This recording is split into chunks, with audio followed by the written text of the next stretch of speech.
Hello guys, you're on the Thairish Sun, and this week we're going to be talking all about money. Now, I've been asked a few times since I started the channel, how much money do I spend a month and how much money do you need to come to Thailand for a month? And this week that's exactly what we're going to discover. How much do you need? What's the minimum you could get away with coming to Thailand for a month? And how much do I spend every month? Let's find out. If you've enjoyed this video, please do press subscribe, and if you or someone you know in the Samui area has an interesting story you'd like to share, please do get on to me at the address on screen now. Come on, love. So we're going to split this video into three different sections. The first section is going to be called the backpacker cheapest. It's the cheapest of the cheap option every single time. The second one is going to be called the normal cheap option, sort of your 3-star holiday, let's say. And the final section is going to be what I spend every month here in Thailand. For the sake of simplicity, we're not going to include flights. You have to get here, so it's what you're going to spend in 1 month after you've arrived. Storm brewing. In terms of why I'm doing it per month, it's because it's just a lot easier for me. I do my finances per month. If you're thinking of coming here on a semi-permanent basis, you're going to do things by the month, not weekly.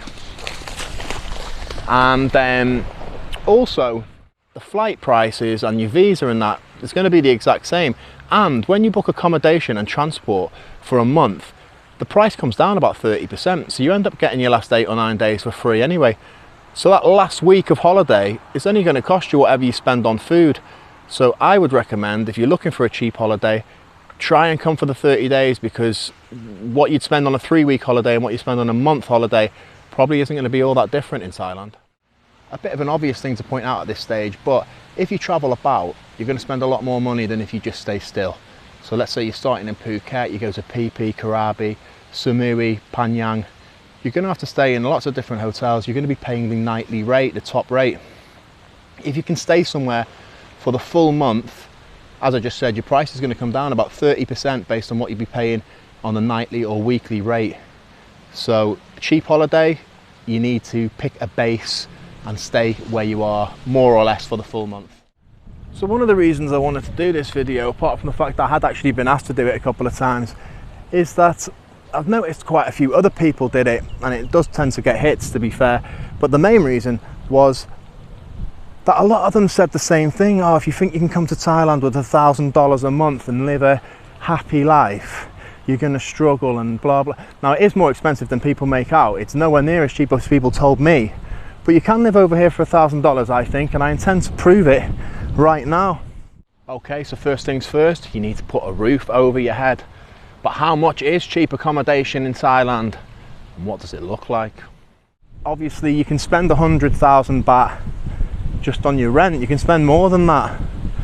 I was watching Global Travel Mate recently, and he was showing an apartment in Bangkok, very exclusive, and I think it was 260,000 baht a month in rent to rent a little apartment. So of course there are no limits to what you can spend. You can literally spend, there really is no upper limit, so we're only going to deal with the lower limit here now. Okay, so the place right in front of us here is a good place to start. As you can see and hear, it is right on the main road here in Lamai. It's called Pool Sawat Villa, and I know some people who are staying here, which is why I picked here. So you can stay there, including your bills, electricity and water and that, for 10,000 baht for 1 month. And this is the back of that same business, and as you can see, it's right here on the sand of Lamai Beach. But it's also got a little cafe here, swimming pool, and it's got some bungalows which are a little bit more expensive obviously than the 10,000 baht accommodation, but look at that, it's a lovely place to stay for 10,000 baht. Now, before I moved into the house where I am now, which we'll discuss in a minute, I was staying in a little wooden house that cost me just 7,000 baht a month. And before that, I was staying in a house that was just off the main road here, and I was the first person to ever live in it. So everything was brand new. There was still plastic on the bed, on the settee, around the TV and that. Also 7,000 baht a month. So these prices are not an anomaly. When I was in Hua Hin, I made a video about where I was staying. Had a communal gym, communal swimming pool, a study room, a table tennis room, I was on the 26th floor, I had an amazing view of the city, my own kitchen, all the amenities I needed. It was 8,500 baht and I only took it for 1 month. They got onto me and said if I took a second month I could have it for 7,900, and I think if I'd said to them I'll take it for a year, it probably would have come down to about 6,500. In fact, almost everyone I met in Hua Hin was paying between 6 and 8,000 baht a month in rent. So these are real prices that you can get. However, if you're talking about your absolute cheapest possible option, then something like this behind me is probably going to be what you're looking at. Now this is right on Lamai Beach, so a great location. But inside there, you're basically talking about a mattress on the floor. There might be a fan in the corner. And I reckon you could get one of them if you went in and negotiated for the month, probably for about 5,000 baht. I looked on booking.com last night and they're around 9,000, but they don't allow for that big discount that you would get, especially if you go in person. I reckon you get one of them for about 5k a month. Now I'm back home and I thought I'd just check how much the hostels cost, because I know a lot of backpackers don't actually stay alone. So I found this place in Chiang Mai. We're going for the cheapest of the cheap here, remember guys. So I don't know about location, reviews and stuff, but price wise, just to see that these places do exist. You've got the Chiang Mai Gate Capsule Hotel, which is obviously in Chiang Mai. 99 baht a night for a 12 bed mixed room. Your bill would be just under 3,000 baht for the weekend. How about Happy Fish, which is in Phuket? If you look down there, 6-person mixed bedroom, 111 baht a night. You're talking 3,340 baht for a full month at that hostel. How about here in Koh Samui? We've got the P&T hostel. I can only book up to 21 nights at a time there, but you can see the price is 162 baht a night, so it would still come in at under 5k. And Ploi Hostel, which is in Bangkok, and you can see here 30 nights at 126 baht, 3,800 baht. So you can get accommodation even cheaper, but we're going to stick and say 5k should be your budget. When you do take a place for a month in Thailand, it is normal that you have to pay the electric and water rates on top of that. Now your electric's going to cost you anything from 500 baht if you basically almost never use it, to 3,000 baht if you have the aircon on all day, every day. But the usual rate would be between 1 and 2,000 baht. In terms of the backpacker special, accommodation like this and hostels and that probably won't charge you for the electric and water, and so your price is 0 baht. So this is where we stand so far, and this is what I spend. And this is my house. Now as you can see, it's got a basic little kitchen there. There's a bedroom in there with an ensuite. This is where I do a lot of my editing and stuff. The washing machine we installed ourselves. This is the second bathroom and second bedroom. So I'm in a great location here, walking distance to a couple of different beaches. Got my own garden, got a private car parking space, Wi-Fi is included, and as you can see, it's pet friendly. I'm also free to move out whenever I want because I'm on a month-to-month deal. For this, I pay just 10,000 baht a month. Isn't that right? Yeah. Ooh. Now I have here last month's electricity bill, and it varies from month to month, up and down about 100 baht, depending on how hot it is. This month is quite mild, so it'll be a bit less than this, but you can see there, last month's bill was 904 baht, and I pay 200 baht a month for my water, so my bills last month were 1,100 baht. Alright, so now you've got a roof over your head, you need to sort out a bit of transport so that you can get from A to B. Now if you're happy enough on a motorbike or a scooter like myself, then a Honda Click, it's going to set you back about 2,000 baht a month if you shop about. The normal rate is about 3,000, 3,500, but you can definitely get it cheaper. But like I say, you will have to shop about. If you want a more powerful bike, it's going to be more expensive. And if you only drive cars, then if you're very lucky, you might find an Albanger for about 6,000 a month. But the going rate would be 8 to 10,000 a month for a car, especially if you're only taking it for 1 month, probably the upper end of that. But you might get one for 8 grand. Obviously you're going to need to put gasoline, you want to get about, you're not sitting at home all the time. So I would say for a bike, ordinarily around 300 baht, you could probably do a decent amount of driving for the month. But with the way things are at the minute, maybe 500 baht.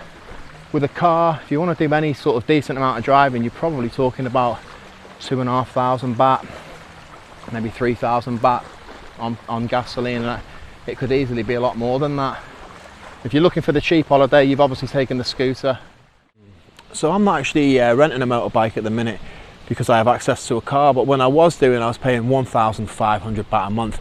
Now that's very, very cheap. I was getting that price because of the pandemic, and I gave it back for a month to go to Hua Hin, and when I came back she doubled the price. I was like, it's me, the guy that's had it for the past year and a half, but no joy. So I didn't take it back, but I have seen on Facebook people advertising for 2,000 baht, so you can get them for 2,000 baht, and then your gasoline would be about 500 on top, which coincidentally is pretty much exactly what I'm spending on gasoline in the car. So it's still 2,500 baht, or 2,500 baht, yeah. So this is your July in Samui, guys. It's a little bit rainy from time to time. It's going to get showers and that, so you've got to try and pick times that are good to walk the dog, and unfortunately I've just slightly mistimed it, it looks like today. Anyways, you've got your house sorted, it's got electric, Wi-Fi, water, you've got your transport sorted, there's gasoline in the bike. All you really need to do now is put some food in your belly and you've got the basics covered. Now I did a video in my first year, it was one of the early videos, it's still a bit primitive, no gimbal, no microphones and that, but very informative, and one of the best videos probably ever that I put on the channel, and that was the real cost of food. So all the info is right there if you want to watch that. But to summarize, if you cook every single meal yourself at home, you could live here for a month for 5,000 baht. If you eat exclusively Thai food, street food, like cheap Thai food and street food, you could eat 3 meals a day and live for about 5,000 to 6,000 baht a month. If you eat out 3 times a day but you only go to Farang restaurants, so you're talking fry-ups and sandwiches, chicken and chips, roast dinners, lasagna, stuff like that, you're looking at 15,000 to 20,000 baht a month on food. Yeah, so very variable there. If you cook for yourself, 5,000. If you don't, you could be spending up to 20,000, and that's not including alcohol. Now if you're staying in accommodation like this and you're only coming for a month, then cooking for yourself probably isn't going to be what you want to do, and by the time you buy salt, pepper, mixed herbs, oil and everything, the money you would have saved you probably spent anyway, so you're better to just eat out. So to do the backpacker special, you are going to have to like Thai food, and I will give you a budget of 200 baht a day. It's not a lot, but if you're eating in markets and street food, you can pick up a pad Thai or a chicken and rice or a pad krapao for 40 to 50 baht, rice for 5 baht, green curry, in around the food markets especially, very, very cheap. If you had 2 40 or 50 baht meals, that would leave you 100, 120 baht for your evening meal, and you could definitely do it for 6,000 baht. However, if we add in drinks and occasional sweets and that, let's say 7,000 baht on food for the month. For the normal cheap holiday budget, I'm going to go ahead and assume again that you're going to eat out every day. However, we're going to split it down the middle. Let's say you eat 50% Thai food and 50% in sort of reasonably priced Farang restaurants. Your total is going to come in 11 to 12,000 baht. As I said in the food one, I cook my breakfast, my own breakfast every day, and a bowl of porridge, bowl of oatmeal with the meal cost me about 30 baht.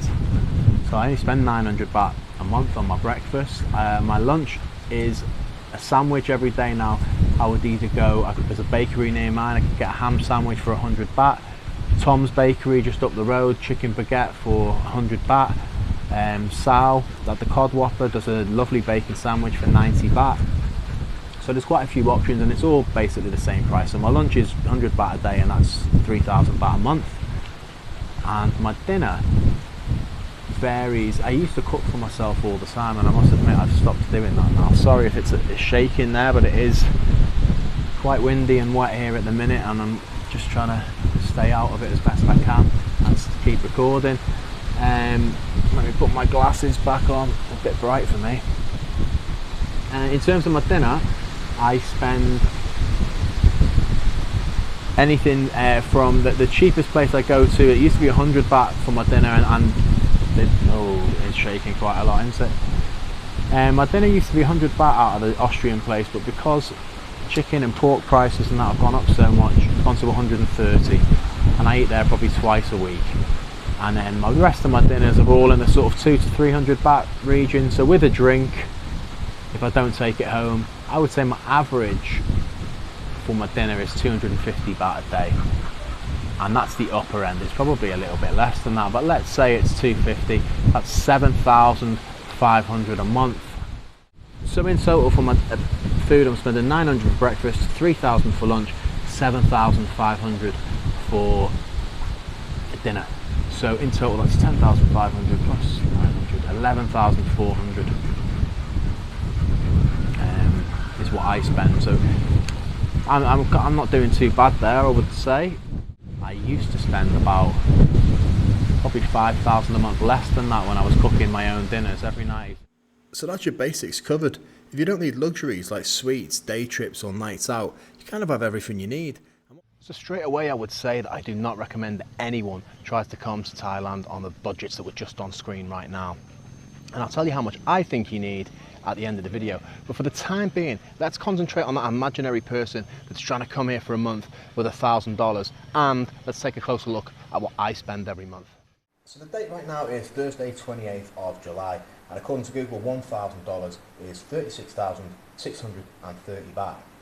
So we still have 11,630 baht. So using me as this imaginary person that's trying to live here for $1,000, let's see, living my lifestyle when or if I pass that threshold. So first of all, we're going to add 3,000 baht for drinks and sweets. It's 100 baht a day. Now some days I spend a lot less than that, I don't spend anything, and then other days I spend 200 or 300 probably. So I think 100 a day would be accurate. A drink, fizzy drink's about 16 baht.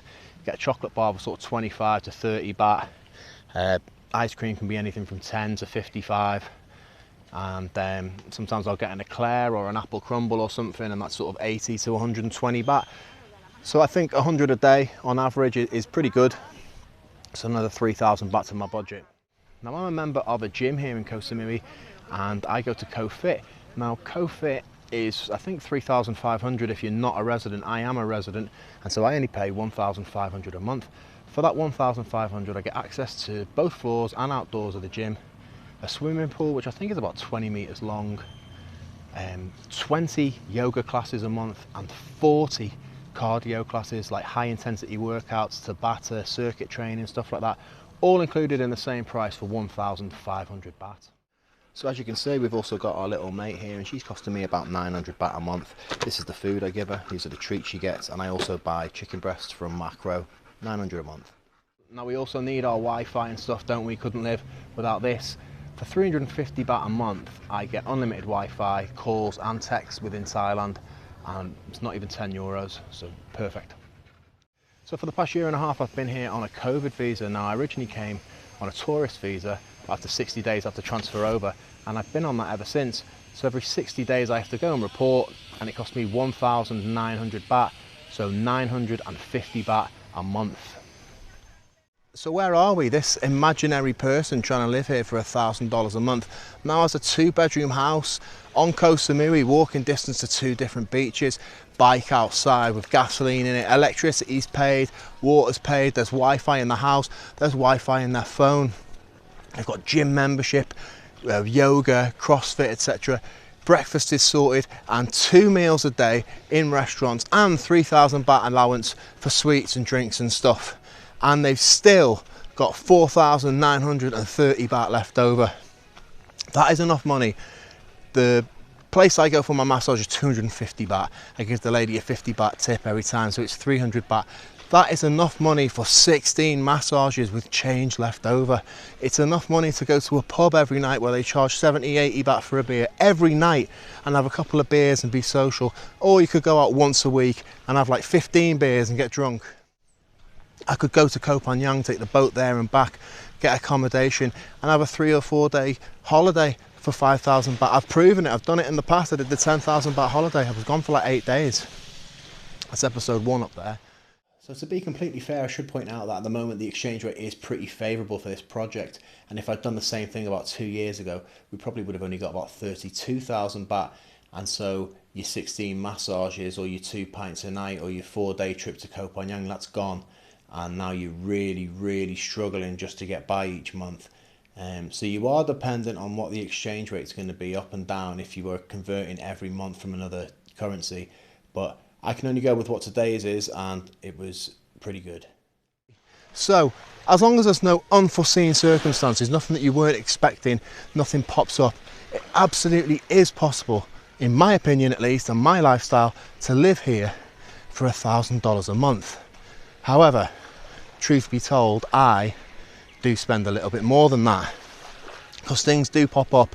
You're going to have to take the dog to the vet, you've got your health insurance, maybe you need to go to the hospital, car might break down, something might happen with the house that you need to fix. There's always going to be something you've got to spend money on that you didn't want to. The protein powders I use, you know, one of them runs out, that could be 3,000 baht, 4,000 baht to buy a big one, but they last for months each time, so that's why I didn't include them in the allowance. But things will pop up, and I would say, give or take a few baht, pretty much bang on, I spend 40,000 baht a month. Now, that's not my preferred allowance. If I could afford to, I would spend 60,000. I think 60,000 would be my, I'm not that, like a flamboyant or flash person. I think with 60,000 I could live my perfect lifestyle, let's say, for Thailand. So knowing that I was going to be making this video ahead of time, I got on the old community tab on YouTube and I asked you guys, what do you think I spend per month? And the most popular answer was under 30,000 baht a month. Now, if I owned my own house and bike, then that probably would be true, but I think you were slightly overestimating just how cheap I am. And so the 7% of you who said over 60,000, I wish. I also thought I might read out the comments and see what you guys had to say and get a little bit of interaction between us. But unfortunately there was only one, and it says, who cares? So 1,750 subscribers, one comment, who cares? So lovely little community we've built up here, isn't it? So the reason I spend 40k is sort of out of necessity, because let's say you've got enough for a 9-month holiday. If you spend 40k a month, if you start spending 60k a month, well, now it's a 6-month holiday and you're back home 3 months sooner. So I try and string it out for as long as I can before I have to leave and go and earn money, and I try and spend as little over my allowance as I can. So now that we've dealt with living here, let's get back into holiday mode. And this is what I recommend you bring for your 1-month holiday to Thailand. What we spend from here is going to be wildly different from person to person. I mean, do you like to party? Are you going out drinking every day? Do you want to meet girls? Are you going to pay bar fines? Do you want to go on tours? Do you want to be out doing something new every single day? Or are you happy chilling by the pool, swimming on the beach and drinking a bottle of water? These things are going to make a massive difference to your budget. If you're on holiday, you're going to want to go on tours, you're going to want to drink, you're going to want to meet girls. You can spend a lot more money than if you're just here. Even if you're a backpacker and you're trying to do things as cheaply as possible, you're still going to want to go out on the piss a few times with your mates that you've made. You're going to want to eat a meal that isn't Thai food once or twice at least, surely. You're going to want to go snorkeling and scuba diving, day trips, island hopping and that. In my opinion, your sort of minimum that you should be bringing, even as a backpacker, for a 1-month holiday would be 30,000 baht. That's my recommendation. So for what we've been calling the normal cheap tourist, I would say that you're going to have to raise that a little bit, because you're not going to be staying in hostels and you're going to want to stay in places that, say, have a TV in the room and stuff. I would say your absolute minimum for a month in Thailand is 40,000 baht, but my recommended amount would be 60,000 if you really want to have a good time. And the same as I just said, if you want to go scuba diving and day trips and stuff and move about a little bit and have nights out, you're going to want to bring at least 60,000 baht, I would say. And for a couple, 100,000 baht, because obviously your expenses are going to drop when you're sharing a room, you're sharing a bike, etc, etc. 100,000 is a nice budget for a couple coming to Thailand for 1 month.